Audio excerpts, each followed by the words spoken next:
Hi friends అందరికి good morning. అమ్ములు good morning చెప్పవా?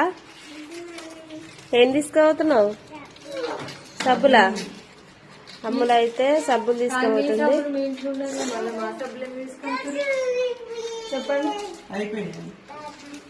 అమ్ములు అయితే కటింగ్ కొట్టించుకుంది, మంచిగా అనిపిస్తుంది. నాకైతే జుట్టు కూడా నీట్ గా పడ్డది.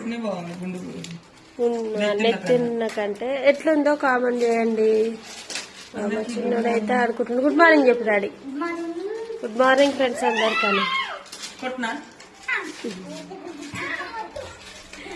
అందరైతే చాయ్ తాగిరా ఫ్రెండ్స్. మా పిల్లలు అయితే ఇక్కడ ఆడుకుంటున్నారు. డాడీ కన్నయ్య హాయ్ చెప్పు. హాయ్ చెప్పు. ఓకేనా? అందరైతే ఏం చేస్తున్నారు? బాయ్ అందరికి. చాయ్ తాగిరా అందరు.